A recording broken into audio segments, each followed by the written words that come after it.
El hogar español promedio paga cada año 10.500 euros en impuestos y parte de esos impuestos van a parar a otros hogares más pobres, a otros hogares que están en riesgo de pobreza, para que puedan acceder a servicios fundamentales como sanidad y como educación. Pero, ¿cuántos de esos impuestos que pagan la mayoría de españoles van a parar realmente a los hogares que están en riesgo de pobreza? ¿Podríamos prescindir de gran parte de los impuestos que pagamos y mantener las ayudas a aquellos hogares más vulnerables dentro de España? Veámoslo.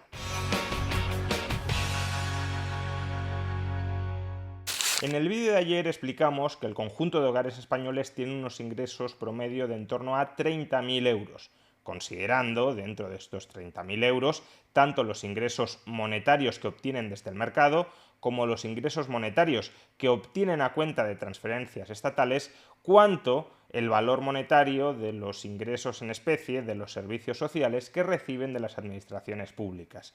De estos 30.000 euros, aproximadamente 10.500 euros los pagan en impuestos y aproximadamente 11.200 euros los reciben de vuelta en forma de transferencias monetarias o de servicios en especie por parte del sector público. Y ya dijimos, por tanto, que ese conjunto de hogares españoles, que en términos promedio pagaba 10.500 euros en impuestos y recibía del Estado 11.200 euros, salía aparentemente beneficiado con una transferencia neta en su favor de 700 euros, que no obstante era atribuible al déficit público. Es decir, estaban pagando hoy menos impuestos de los que hacen sostenible el gasto público que están recibiendo, y si las cuentas se cuadraran, entonces esa brecha entre impuestos pagados y prestaciones monetarias y en especie recibidas se estrecharía hasta probablemente desaparecer. Sin embargo, esto es cierto para el conjunto de hogares españoles.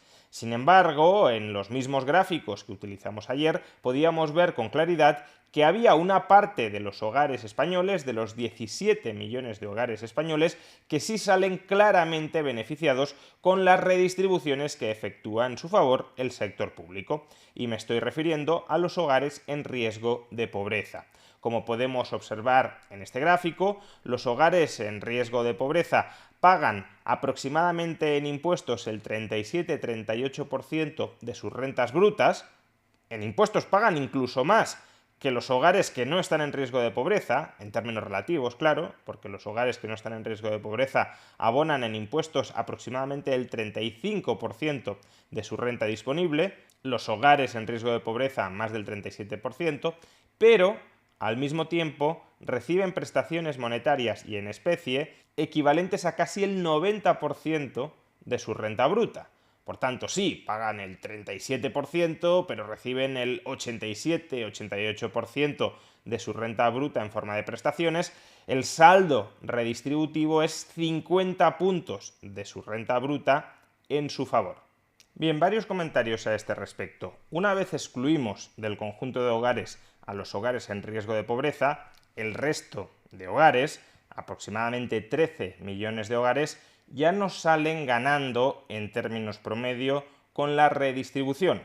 Si excluimos a los hogares con riesgo de pobreza del cómputo total, los hogares no en riesgo de pobreza, incluso con déficit público, están pagando en conjunto más impuestos que las prestaciones monetarias y en especie que reciben.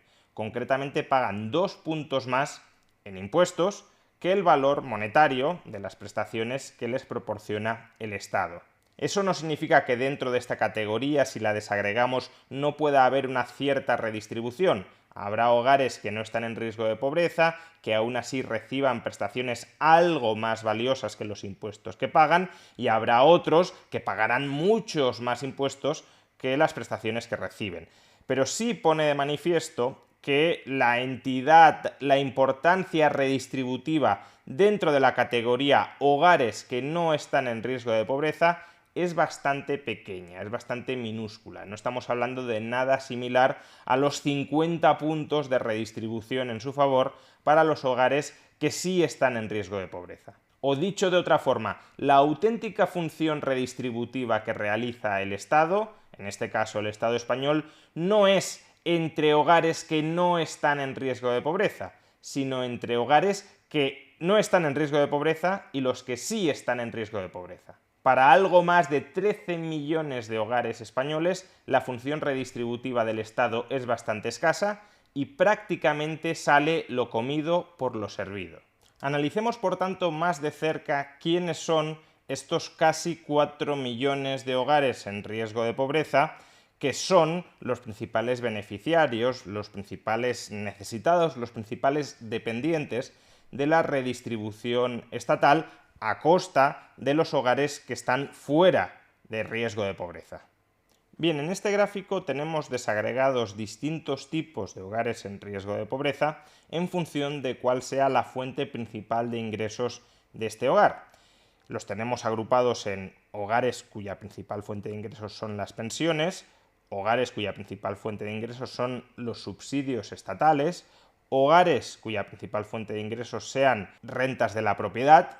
Esto quizá puede sonar extraño, ¿cómo un hogar va a ser pobre si su principal fuente de ingresos son rentas de la propiedad? Bueno, pues imaginemos una persona que está en el paro, por ejemplo, pero que tiene un segundo inmueble que alquila a un precio bastante modesto, a un alquiler bastante modesto, pues tendrá una fuente de ingresos principal que serán los alquileres de ese inmueble, pero desde luego no estará fuera del riesgo de pobreza. También tenemos aquí hogares cuyos principales ingresos son las transferencias de otros hogares, es decir, hogares que dependen de que otros hogares les transfieran dinero, los asalariados y también los autónomos, es decir, hogares pobres que son autónomos, cuyo principal ingreso son los ingresos netos de un autónomo. Pues bien, como podemos observar, entre todos estos hogares en riesgo de pobreza, no estoy hablando de hogares fuera del riesgo de pobreza, sino solo de hogares en riesgo de pobreza. Ni siquiera aquí la redistribución beneficia a todos. Los autónomos pobres en riesgo de pobreza pagan más impuestos que las prestaciones que reciben. En concreto, la carga impositiva que recae sobre su renta bruta es del 53% y en cambio reciben prestaciones del 52%. Y algo similar, aunque no idéntico, sucede con los hogares en riesgo de pobreza, cuya principal fuente de ingresos son los salarios. Como vemos, en este caso, los asalariados en riesgo de pobreza pagan unos impuestos equivalentes al 46, casi 47% de su renta bruta, pero reciben transferencias estatales, monetarias y en especie del 53-54%. Es decir, salen ganando los hogares asalariados en riesgo de pobreza, no los asalariados fuera de riesgo de pobreza. Salen ganando, pero no con un monto redistributivo gigantesco en su favor. No es que reciban transferencias monetarias y en especies enormes que incrementen su renta disponible de manera muy sustancial con respecto a la situación en la que no pagaran impuestos. El efecto redistributivo es algo mayor en los perceptores de rentas de la propiedad, es decir, hogares pobres cuya principal renta sean los alquileres, por ejemplo, y también entre los hogares pobres que dependen de otros hogares.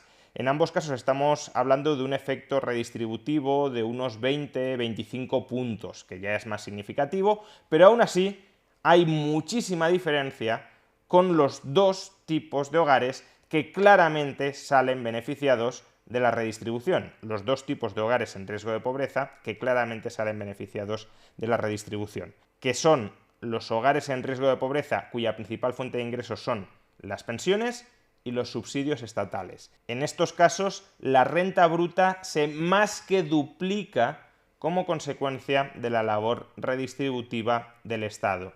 Por consiguiente, aquí se concentra el esfuerzo redistributivo del Estado, no entre los asalariados en riesgo de pobreza, no desde luego entre los autónomos en riesgo de pobreza, que los vuelve todavía más pobres el Estado. No, se concentra sobre todo en hogares pensionistas de bajos ingresos y en hogares cuya principal fuente de ingresos son subsidios estatales. Por ejemplo, hogares cuyos miembros estén en situación de desempleo, pues el principal ingreso que tienen es la prestación por desempleo, o también hogares que perciban el ingreso mínimo vital. En esos casos, claramente, la función redistributiva del Estado sí tiene efectos muy potentes. Ahora bien, y esta es la parte más interesante, ¿cuántos son esos hogares en riesgo de pobreza que claramente salen beneficiados de la redistribución estatal? no son los hogares en riesgo de pobreza, cuya principal fuente de ingresos sean los autónomos, ni los hogares en riesgo de pobreza, cuya principal fuente de ingresos sean los salarios. Son todos los restantes y especialmente hogares cuya principal fuente de ingresos sean pensiones y hogares cuya principal fuente de ingresos sean subsidios estatales. Pues bien, estamos hablando de 2 millones de hogares. Los otros 2 millones de hogares en riesgo de pobreza son hogares asalariados o autónomos. Por tanto, la redistribución estatal, la redistribución de la renta que efectúa el Estado español es una redistribución que beneficia esencialmente a 2 millones de hogares de los más de 17 millones de hogares que hay en España. No digo que los otros 15 millones salgan perjudicados, dejadme insistir en esto, aunque ya lo he mencionado en otras partes del vídeo, pero para que no se intente manipular y tergiversar. Por supuesto, puede haber dentro de esos 15 millones de hogares otros que salgan beneficiados. Lo que estoy diciendo es que el beneficio neto entre esos 15 millones de hogares es muy pequeño, es diminuto.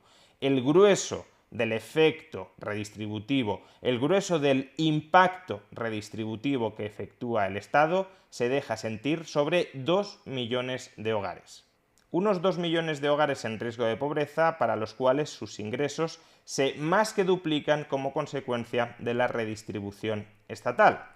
Pero, ¿qué implica más que duplicar sus ingresos? ¿Cuál es el coste que esto tiene realmente para las arcas públicas? Bueno, aunque sea algo difícil de calcular, porque recordemos que el ingreso bruto ya contiene parte de transferencias monetarias estatales, podríamos cifrar en el mejor de los casos la redistribución neta promedio de cada uno de estos 2 millones de hogares en riesgo de pobreza que salen netamente beneficiados, claramente beneficiados de la redistribución estatal, en unos 10.000 euros anuales. No 10.000 euros en dinero contante y sonante, sino 10.000 euros considerando transferencias monetarias y el valor monetario de la sanidad y de la educación a la que tienen acceso. Pues bien, si estamos hablando de que el grueso de la función redistributiva del Estado es transferir 10.000 euros a 2 millones de hogares cada año, estamos diciendo que el coste neto para un Estado de la redistribución de la renta con el que sostener a aquella parte del tejido social que está en un determinado momento más debilitado es de aproximadamente el 2% del PIB. Transferir 10.000 euros a 2 millones de hogares tiene un coste de 20.000 millones de euros, que es algo menos del 2% del PIB de España. ¿Y por qué menciono esto? Porque hoy en día el tamaño del Estado español sobre el PIB supera el 40%. Después de la pandemia supera incluso el 50% del PIB. Pero vamos a considerar que ese peso extraordinario remite al nivel al que nos encontrábamos antes de la pandemia, en torno al 42-43%. Fijaos que la principal justificación que se emplea hoy para que el Estado sea tan grande, tan gigantesco, es que hay que ayudar a los más desfavorecidos. Bien, pero el coste de esa ayuda es del 2% del PIB. ¿Cómo se justifica que para transferir una renta del 2% del PIB debamos tener un Estado que pese más del 40% del PIB? Y no me digáis que eso se explica por la defensa, por la seguridad, por la justicia. Defensa, seguridad y justicia tienen un coste aproximadamente del 3% del PIB. Por tanto, si costeáramos las funciones nucleares del Estado tradicional, defensa, seguridad, justicia y la redistribución de 2 puntos del PIB para los hogares más vulnerables, tendríamos o podríamos tener un Estado que pesara únicamente el 5, el 6, el 7% del PIB. Y hasta el 42, 43 y 44. Pues todo eso no son funciones redistributivas de ricos a pobres. No es que el Estado se encargue de garantizar al grueso de la población el acceso a la educación y a la sanidad con cargo a los impuestos que cobra a los más ricos. No, no es así. Lo que hace el Estado es, en esencia, quitarle el dinero a 15 millones, a aproximadamente 15 millones de hogares en España, para devolverle ese mismo dinero en forma de transferencias monetarias o de transferencias en especie. Puede que haya entre esos 15 millones una cierta redistribución, pero es una redistribución muy pequeña que desde luego no marca la diferencia entre tengo acceso a la educación, a la sanidad o a determinados servicios que serían absolutamente inasumibles sin la función redistributiva del Estado, o no tengo acceso a ellos si el Estado no redistribuyera la renta. No, estamos hablando para esos 15 millones de hogares de un saldo neto agregado nulo. El hogar promedio de esos 15 millones no gana de la redistribución de la renta, de hecho pierde un poco, y aunque haya una cierta varianza, no es una varianza gigantesca como la que sí hay, como la que sí encontramos entre determinado segmento de los hogares en riesgo de pobreza. Por consiguiente, para la inmensa mayoría de españoles, el estado de bienestar es en realidad meterle la mano en el bolsillo de mi vecino a cambio de que mi vecino me meta la mano en mi bolsillo. Yo te robo a ti a cambio de que tú me robes a mí. ¿Y por qué no dejamos de robarnos todos y sufragamos únicamente aquellos gastos que sean absolutamente indispensables para el funcionamiento de una sociedad, si es que hay algunos de esos gastos que deban ser suministrados por el Estado? ¿Por qué, si hay que redistribuir la renta en favor de los hogares más pobres, de esos 2 millones de hogares pobres que claramente salen beneficiados de la redistribución de la renta, no pagamos únicamente impuestos para costear esa redistribución de la renta? 20.000 millones de euros. Solo el IRPF recauda más de 70.000, más de 80.000 millones de euros. Por tanto, podríamos reducir enormemente todos los impuestos y únicamente cobrar cantidades para redistribuir la renta hacia esos hogares vulnerables. Pero todo el resto del dinero lo podríamos administrar cada uno de nosotros y no percibiríamos diferencias gigantescas, al menos en términos de disponibilidad efectiva de renta, con respecto a la situación actual. La situación actual no beneficia a los hogares españoles, beneficia a la burocracia estatal, que logra en las familias españolas unos clientes forzosos de los servicios que esa burocracia estatal proporciona. A quien beneficia, por tanto, el estado de bienestar es al propio estado de bienestar. Es a la burocracia estatal que presta servicios para el ciudadano sin que el ciudadano pueda optar con el dinero que le quita y administra el Estado en su nombre a servicios alternativos fuera del Estado. El ciudadano no puede decir, en lugar de darme ese valor monetario en forma de sanidad o educación, no me quites ese dinero de impuestos y déjame que yo escoja mi propia educación y mi propia sanidad. El Estado no autoriza a nadie a hacer eso, a pesar de que la inmensa mayoría de la población española podría hacer eso y no experimentaría ninguna merma en sus ingresos efectivos a fin de mes. Dejaría de recibir sanidad pública y educación pública en especie, pero dejaría de pagar el coste que ya está pagando para sufragar esa educación y esa sanidad pública, con lo cual su renta monetaria disponible aumentaría a cambio de que su renta en especie se redujera, pero con esa renta monetaria disponible mayor podría adquirir esos mismos servicios fuera del Estado, es decir, en un entorno competitivo, sin tener que someterte al proveedor monopolístico que no tiene por qué ajustarse a tus preferencias, es decir, a lo que tú estás buscando de la educación y de la sanidad. El estado de bienestar no es el bienestar del grueso de la población, es en esencia el bienestar del propio Estado.